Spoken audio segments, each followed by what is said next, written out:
Ao som de Jesus Alegria dos Homens, interpretada pela professora Cristina Shiroden, começa agora o Música, Espiritualidade e Ciência, programa idealizado pela doutora Didia Bismara Cury, com a participação de Abigail Denise, Dr. Luiz Fernando Grijó, Augustinho Ojeda Júnior, Gustavo Ojeda, Dr. Marcelo Cury, Carlos e Betty Sanches, a professora Cristina Shiroden, convidados especiais Flávia e Valdecir Shiroma, Jorge Shigetomi e eu, Daniel de Paula, falando de Campo Grande, Mato Grosso do Sul para o mundo.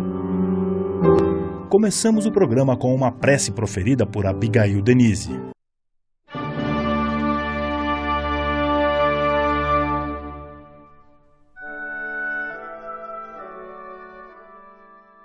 Senhor, agradecemos esse momento vivenciado com emoção e desejamos que a finalidade de inspirar, comover e transcender alcance corações necessitados de ouvir os acordes divinos dos céus, restabelecendo esperanças, promovendo novas diretrizes e impulsionando corajosamente a todos aqueles que ressentem-se da alegria de viver. Senhor, conduza essa e outras mais reuniões na paz e na harmonia, que a lembrança de sua presença nos inspire hoje e sempre.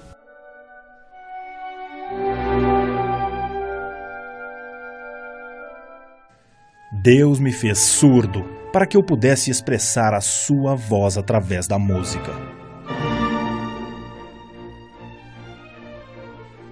Essa é uma frase de Ludwig van Beethoven, nosso personagem mais uma vez. Mas antes de entrarmos no assunto Segunda Sinfonia de Beethoven, vamos lembrar os objetivos do programa Música, Espiritualidade e Ciência na voz de sua idealizadora, doutora Didia Bismara Cury.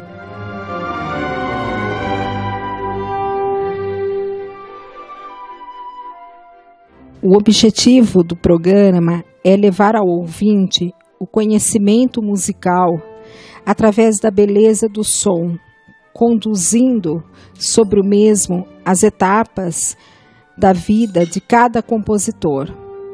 Associado a esse jogo de luz, nós traremos conhecimentos a respeito da ciência, de como a música pode trazer o consolo, a luz, o abraço e induzir a amenização das dores que cada um traz, como bênção dos céus rumo à evolução. Graças à dor, às tribulações da vida, nós nos deparamos todos com os desígnios divinos, que nos dá capacidade de aprendizagem, sendo muitas vezes um momento único, e que se observarmos sobre esse foco, podemos diminuir nossas dores, afastar as queixas, a raiva, o egoísmo e o orgulho. Na ciência da vida, somos capazes de utilizar da música como uma grande ferramenta para esses males e nos conectar mais perto de Deus e dos seus mensageiros de luz. A música é capaz de transformar a escuridão na luz, a desesperança em esperança, o ódio em amor, o presente no passado, o passado no futuro. Está comprovado cientificamente que o timbre, o tom do som pode induzir a essas bênçãos de luz.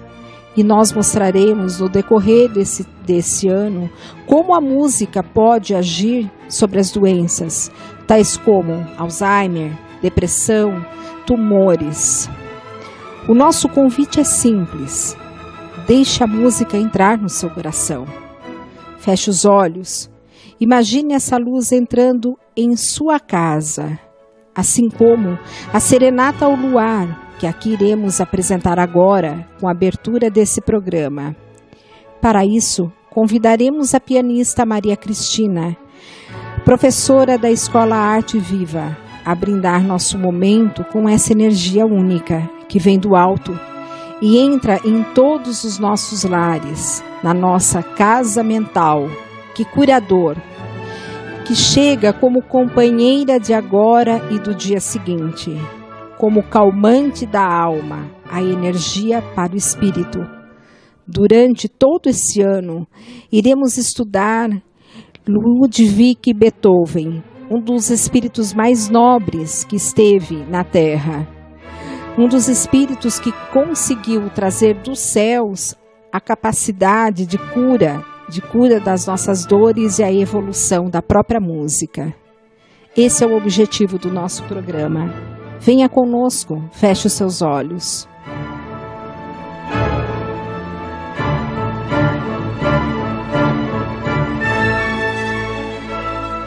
O Música, Espiritualidade e Ciência trata em seus primeiros programas da relação entre as sinfonias de Ludwig van Beethoven e o mundo invisível. As suas inspirações, intuições, a criatividade e execução das obras com a musicalidade evidente neste gênio da música clássica, que nada mais é do que a expressão dos sentimentos inerentes ao homem. E exatamente por essa relação do que é concreto com o que vem da espiritualidade, que a doutora Didia Bismaracuri leu um estudo que liga a composição de Beethoven, Sinfonia número 2, com os espíritos. Vamos ouvir.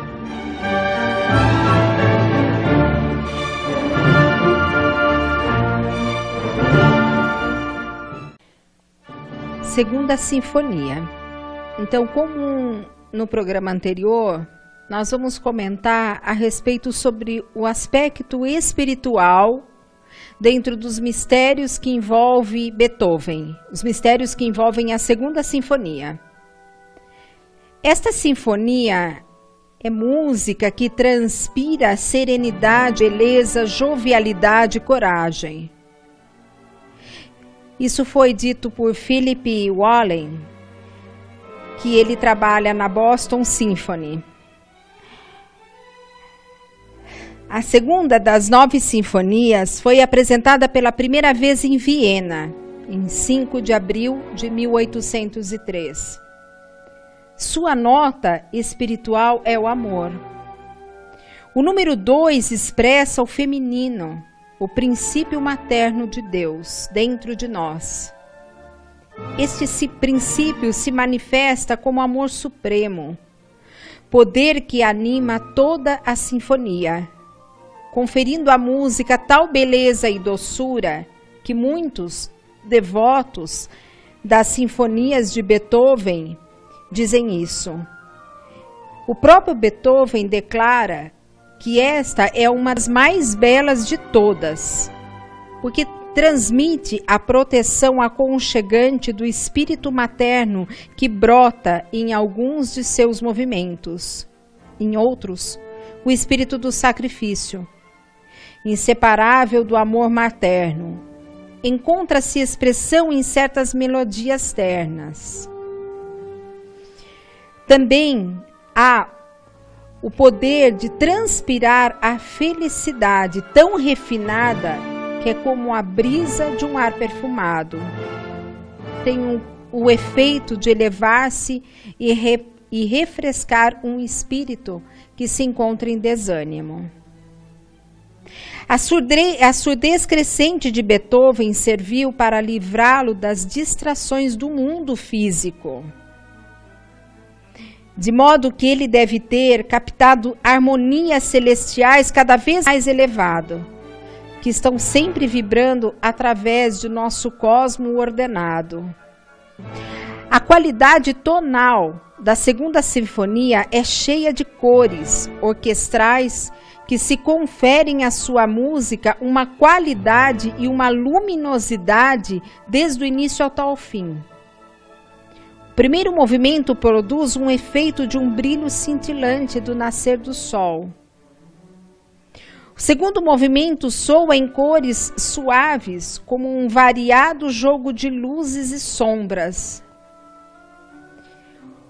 O terceiro brilha e faísca em júbilo vivaz e beleza, explodindo em contrastes dinâmicos do finale.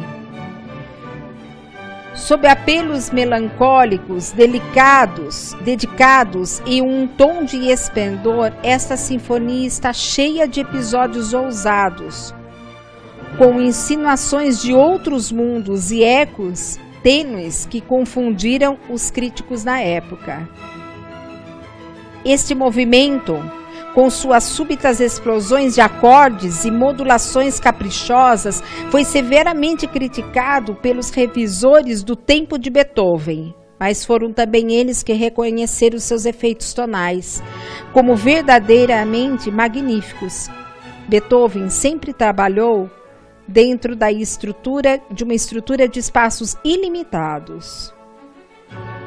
Berlioz, um músico, em seu comentário, a sinfonia afirma que o andante é uma canção pura e franca, cujo caráter não é removido do sentimento, de ternura que forma o estilo nítido da ideia principal.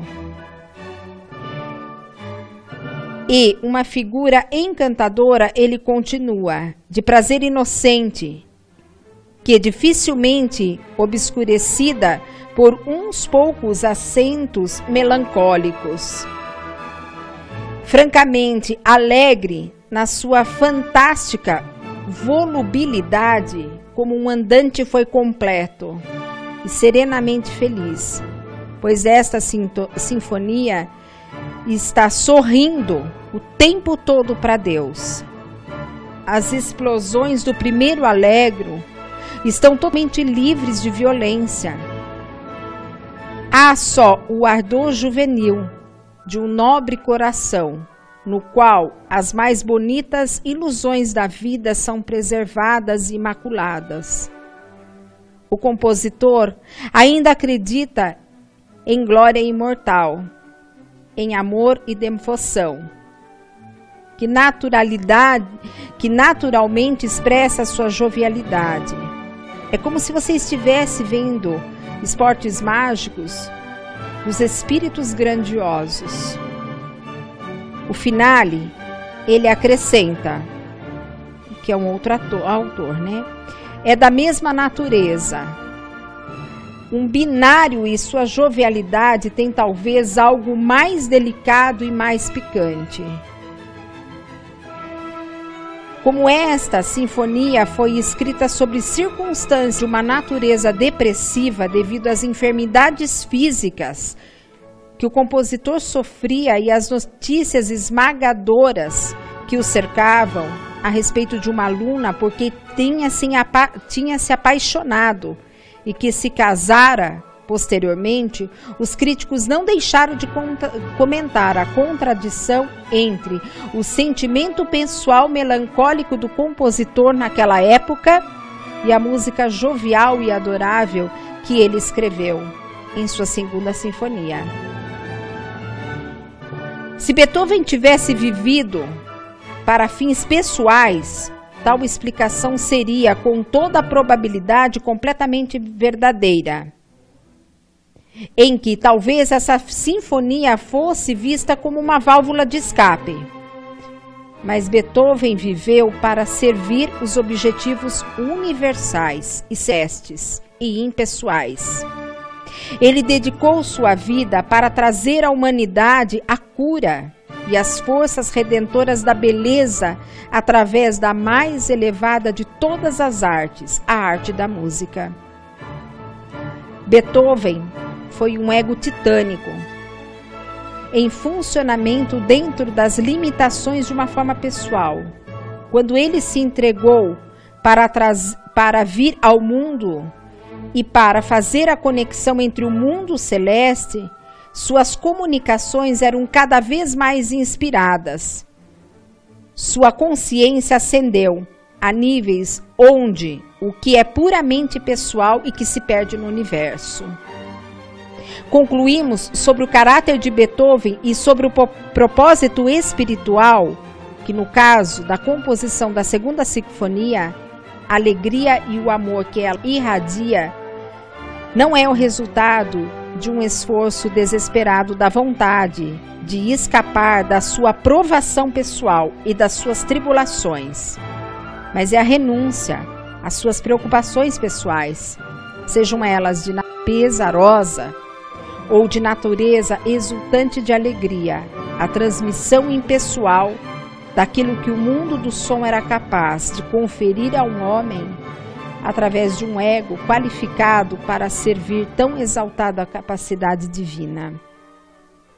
O segundo mistério, que envolve a segunda sinfonia, é chamada de um extrato fluídico. Nele estão refletidas as forças harmoniosas e pulsantes da região etérea. O trabalho desse mistério tem a ver com o segredo dos etéreos, incluindo os seres que habitam essa região.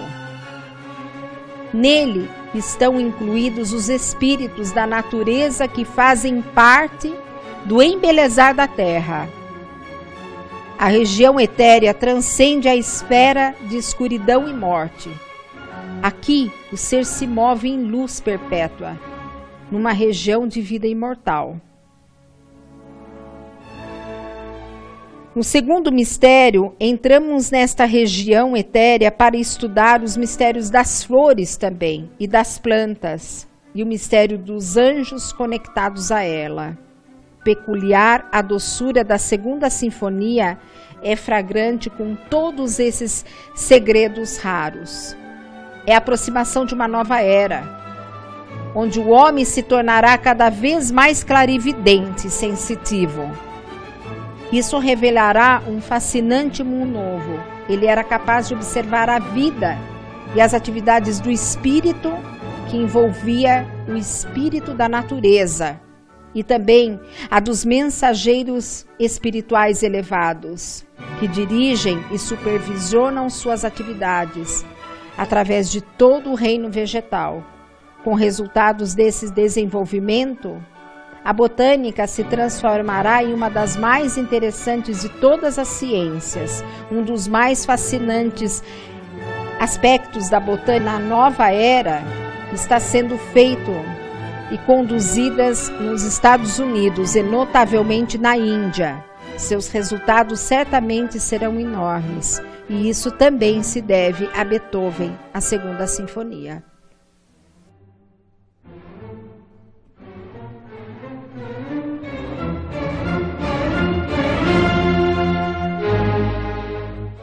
A Sinfonia número 2 de Ludwig van Beethoven, opus 36 em Ré maior, é a segunda composta por Beethoven.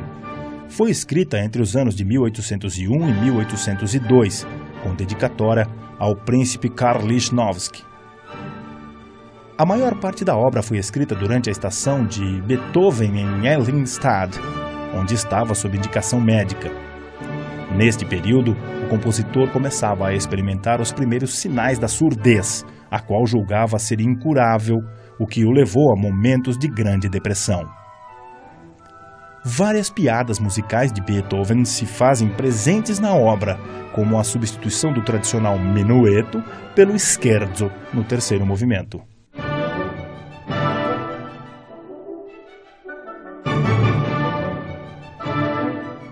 As inovações sinfônicas de Beethoven chocaram muitos críticos. A estreia da segunda sinfonia foi em 5 de abril de 1803, no Theater an der Wein, em Viena, sob regência do próprio compositor. Na mesma apresentação, foram interpretados os concertos para piano número 3 e o oratório Cristo no Monte das Oliveiras. Um famoso crítico vienense escreveu para o Zeitung für die Elegante Welt, jornal para um mundo elegante, que a sinfonia era como um dragão ferido contorcendo-se horrivelmente, que recusa-se a morrer, mas que se contorce até as suas últimas angústias, e no quarto movimento ele sangra até a morte. A sinfonia foi originalmente orquestrada para flautas, oboés, clarinetes, fagotes, trompas, trompetes, tímpano e cordas. Os movimentos ou expressões são 4, e a definição do andamento dessa estrutura padrão é dada pela professora de piano clássico Christine Schroden.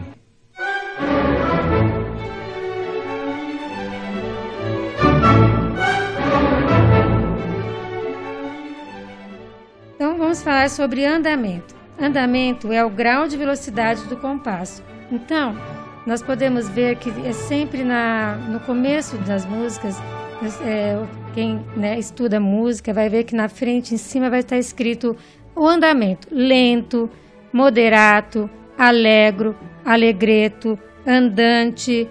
E então isso é a maneira como o compositor quer que seja expressada a sua música, né? Como seja tocada. Então isso muitas vezes nós intérpretes vamos respeitar para que a música fique da maneira melhor possível. Juntamente com esses andamentos, vamos falar um pouquinho sobre o que é cada andamento desse, como seria tocado. Por exemplo, o allegro é um andamento mais rápido.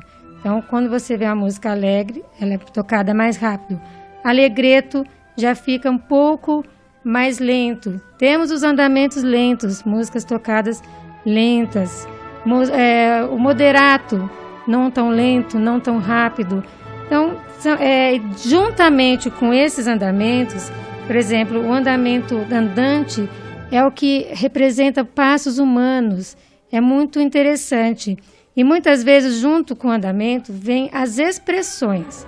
Aí é que vai dar a diferença de interpretação. Porque a expressão, muitas vezes, eles colocam allegro, mas não troppo, que em italiano significa allegro, mas não muito. Que ele quer que você toque allegro, mas não tão alegre, não tão rápido.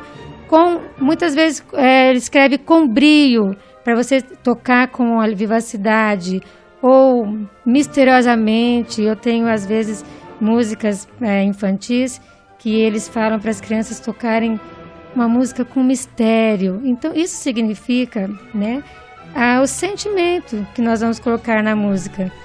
Então cada intérprete vai ter a sua maneira de sentir a música, mesmo sendo indicado, ele vai procurar respeitar o que o compositor pede, mas o sentimento é muito diferente. Por isso que muitas vezes a mesma música é interpretada de maneiras diferentes por cada pessoa. Isso para mim é que dá a graça da música, que uma música tocada com sentimento é muito diferente de uma música tocada mecanicamente, né?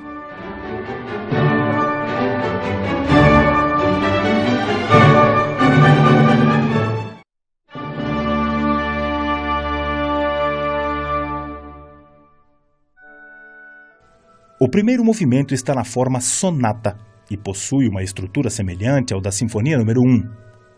O segundo movimento, escrito em Lá maior, é um dos movimentos sinfônicos lentos mais longos de Beethoven.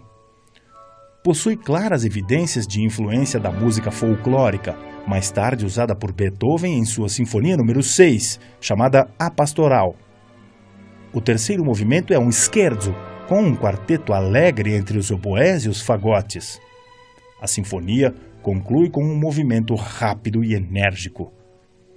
Vamos ouvir agora mais um trecho da Sinfonia número 2 de Ludwig van Beethoven, opus 36.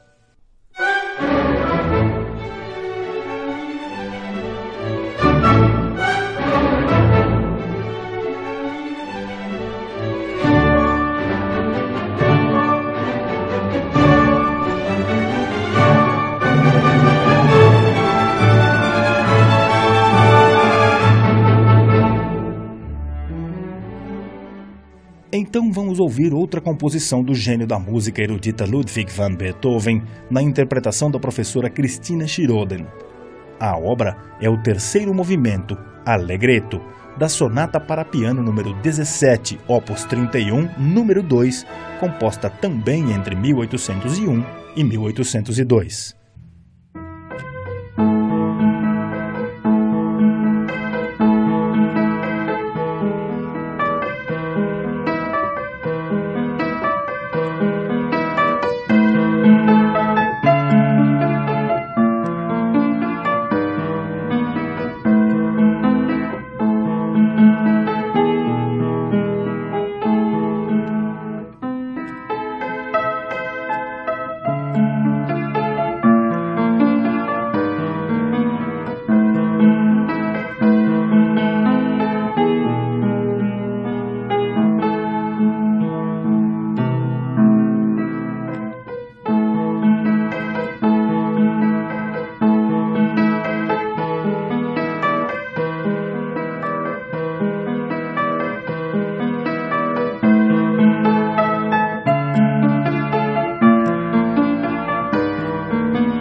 música Allegretto da sonata, que eu toquei, vem da sonata para piano número 17 em Ré menor, opus 31. Ela foi conhecida como A Tempestade, que em alemão a gente fala Der Sturm. O curioso é que esse título não foi dado pelo Beethoven. Vem de uma alegação de um associado dele, Anton Schindler, de que a sonata havia sido inspirada na peça homônima de Shakespeare, porque o próprio Beethoven havia pedido uma leitura dessa peça de Shakespeare quando a apresentou. Sobre essa segunda sinfonia de Beethoven que está no fundo musical, os participantes do encontro discorreram a respeito do envolvimento que ela causa. Na conversa, Dr. Marcelo Cury, o artista plástico Agostinho Ojeda Júnior, Luiz Fernando Grijó e eu, Daniel de Paula, junto com a doutora Dídia Bismara Cury, falamos a respeito. Vamos ouvir. Mesmo antes de eu ter o conhecimento espírita, eu já sentia, quando eu fazia meus trabalhos artísticos, em que eu tinha como uma prática, antes de começar o trabalho, dedicar o trabalho a Deus. E eu sentia que os trabalhos saíam fáceis, rápidos. Depois que eu comecei a estudar os livros da doutrina, eu comecei a entender o porquê dessa rapidez, dessa facilidade. Então, quando a gente busca o entendimento, a gente começa a notar essas sensações, né? Então, eu acho que possivelmente ele pode ter tido uma ajuda do alto. Você está me dizendo, Ojeda, que provavelmente ele tem toda essa genialidade que ele recebe, que a gente idolatra como um gênio. Você está me dizendo que ele é um gênio, mas que por isso podia receber também mais ajuda do plano espiritual superior, porque ele podia se conectar melhor. Foi isso que eu entendi? Está correto? Nessa mensagem que certamente foi inspirada para nós, de certa maneira ela responde, porque ela fala que se nós dispuséssemos de alguns minutos sobre para saudarmos a vida, com uma melodia inspiradora, certamente identificaríamos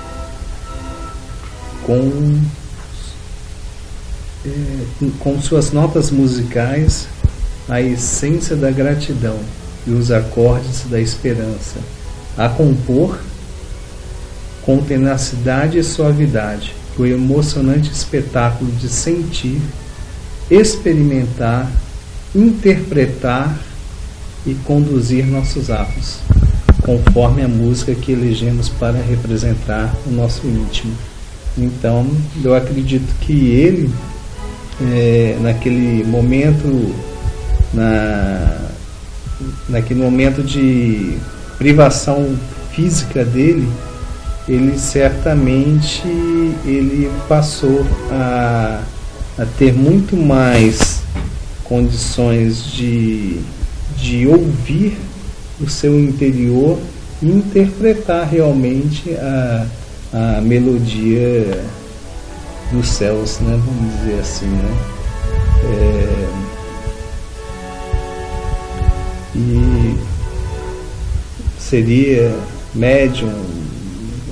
Eu acredito que sim, todos nós somos intérpretes, Temos inspirações para poder fazer a nossa atividade, qualquer que seja, para quem vai escrever, para quem vai atuar, para quem vai jogar futebol, para quem vai cantar. Dessas inspirações tem que sempre vir, porque é daí que vai o dom, mais ou menos isso, Embora nós não tenhamos um conhecimento muito abrangente a respeito do livro que nós estamos lendo sobre a parte espiritual das sinfonias, como pesquisador, eu gostaria de lembrar que tudo aquilo que está comprovado cientificamente encontra-se no PubMed. E eu achei um trabalho aqui que diz o seguinte: o significado espiritual da música antes de você submeter pacientes com câncer antes da terapia. Da radioterapia. Então, esse trabalho foi desenvolvido pela Universidade do Canadá. Ele está publicado agora, no ano de 2013, comprovando a ação da espiritualidade naqueles grupos de mulheres que eram submetidas a tumor de mama. Então, ele pegou um grupo sem tumor de mama. Depois foram 7 pacientes para cada grupo. Então, um grupo era o chamado grupo controle, sem tumor. O segundo grupo, muito bem. O segundo grupo foi submetido à música de Beethoven. Antes de fazer a terapêutica agressiva com radioterapias e quimioterapias. O que ele observou? Que só podia ter uma ação espiritual naqueles pacientes em que eram submetidos a essa música. Por quê? Porque quando você comparava com aqueles pacientes que só recebiam a parte quimioterápica, o grupo espiritual, digamos assim, eles melhoravam muito. Eles melhoravam também através da multiplicação celular. E detalhe, para nós que somos pesquisadores, isso não é um achado, porque ele teve um P de 0,01. Que significa isso? Há uma significância estatística. Então, há uma comprovação científica da parte espiritual sobre a música de Beethoven. Então, eu penso que esse homem, cujo tem um livro recentemente lançado nos Estados Unidos, que foi escrito por John Suckett, ele começa a falar o seguinte, que se tratava de um espírito muito evoluído que estava nascendo. Porque eu já comentei isso, acho que no outro programa, porque havia uma membrana cobrindo o seu rosto. E naquela época se acreditava que aqueles seres que nasciam dessa forma eram seres com um espírito muito evoluído, com uma missão extremamente importante. E eu gostaria de lembrar que esse livro foi publicado esse ano, em janeiro, nos Estados Unidos, e não tem nada a ver com a doutrina espírita, digamos assim. Não é um livro espírita, é um livro sobre a biografia de Beethoven. Então era isso que eu queria comentar. Se faltava a comprovação científica, nós temos um trabalho então desenvolvido pela Universidade do Canadá que comprova que há uma ação espiritual sobre essa música. Então, se há essa ação, é porque houve uma conexão espiritual. Então era isso que eu queria dizer. Cientificamente está absolutamente comprovado.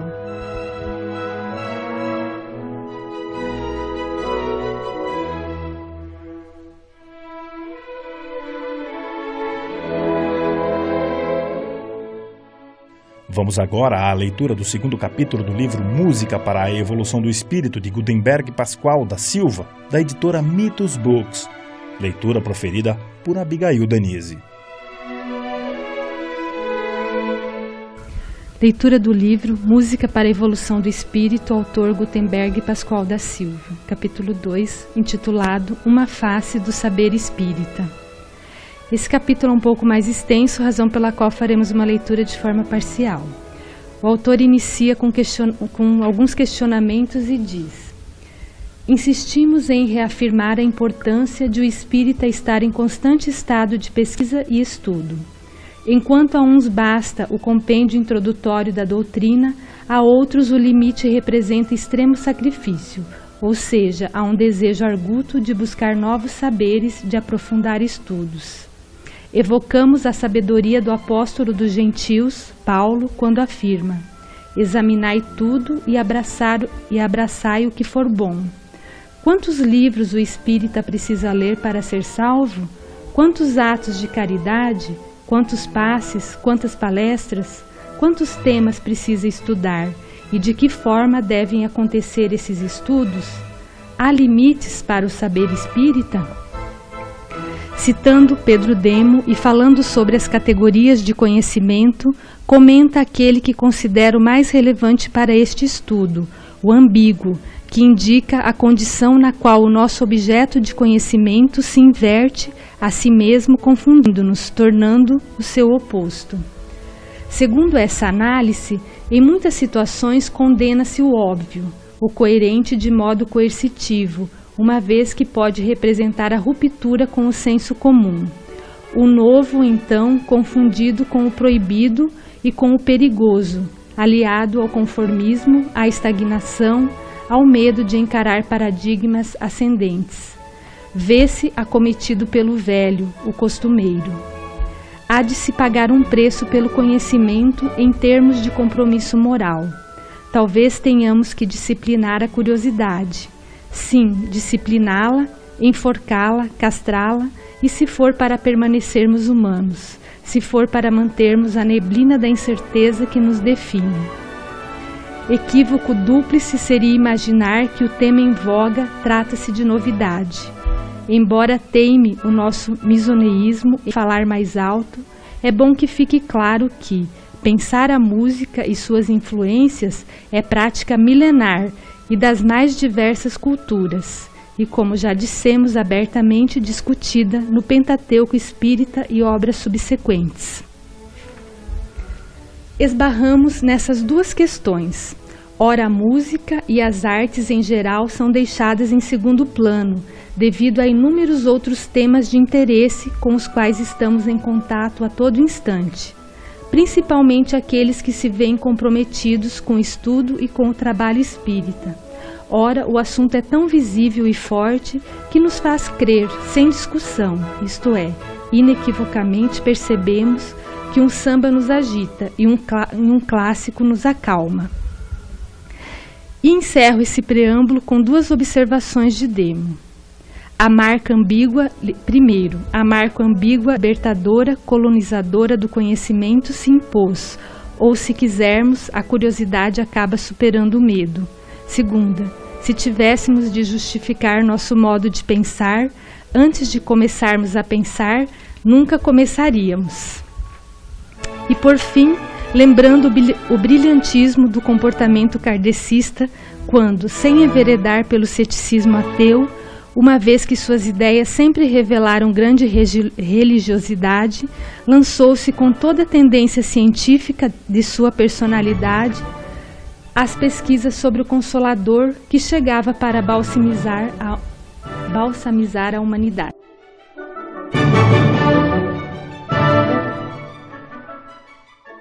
Agora o programa dedica um tempo para a leitura de um trecho do livro Os Espíritos, a Música Celeste e a Música Terrena, de Gesiel Andrade, da editora EME, capítulo 3, Os Espíritos Encarnados e a Música. Leitura proferida por Flávia Chiroma.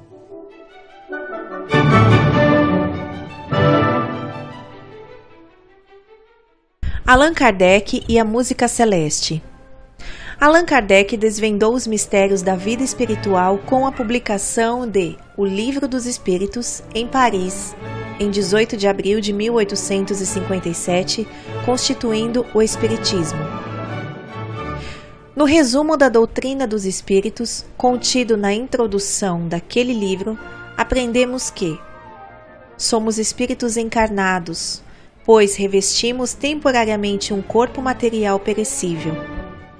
A morte desse invólucro corporal devolve a liberdade ao nosso espírito, que retorna ao mundo espiritual, de onde havia saído para conquistar maior grau de desenvolvimento intelectual e moral. Na condição de espíritos encarnados, somos constituídos de 3 elementos.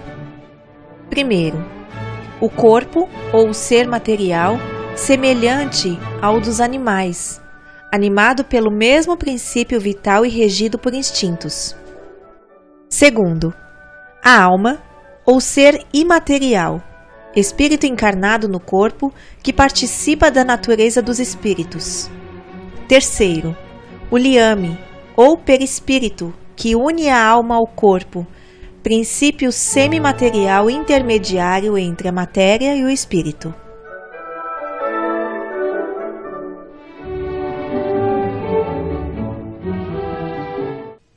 Para finalizar o programa Música, Espiritualidade e Ciência de hoje, vamos aproveitar os recursos tecnológicos que nos conectam com o mundo para fazer preces em agradecimento a esse momento. Hoje, Gustavo Ojeda faz uma prece em inglês, Jorge Shigetomi narra outra em japonês e depois eu volto com uma prece em italiano. Ao fundo, a professora Cristina Shiroden interpreta Sonata ao Luar, de Beethoven.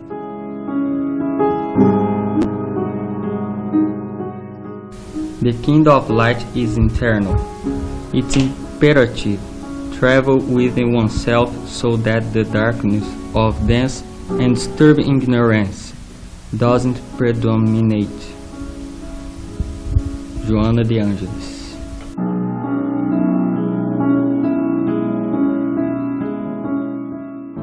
道に遭遇したときに、できるだけいつも祈ろう。たとえ簡単にでも、ものを見た、見えた、まだ認識していないイベントに直面したときに祈ろう。フランシスコ・ザビエル聖霊、永遠からのメッセージの本から。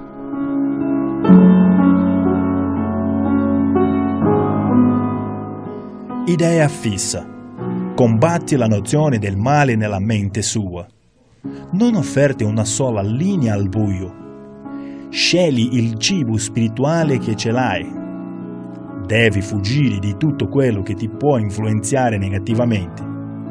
L'ossessione è un'induzione, una forma di ipnosi per altre menti sulla vostra. Non trasformi i tuoi pensieri in pasto per gli spiriti dominatori. La tua vita è la barca, il pensiero il timone. L'idea infelice che dimostri è un segno di squilibrio interno. Preghi e occupa le mani con attività benefiche. Idea fissa che dà fastidio attrae malattia, sofferenza e lacrime.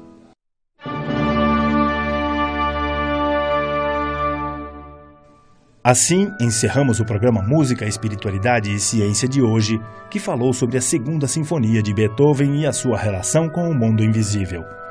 Esperamos que tenha gostado. No próximo programa, trataremos da Terceira Sinfonia.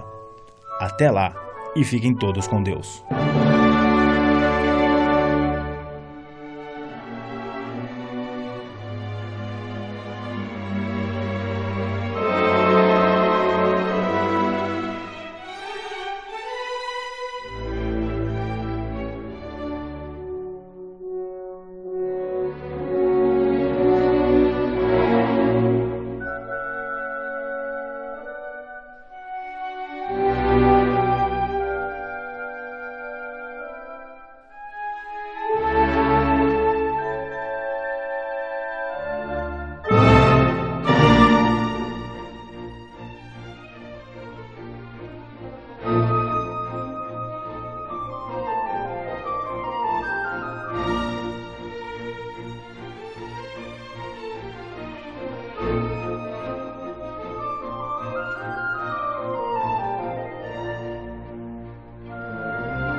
Música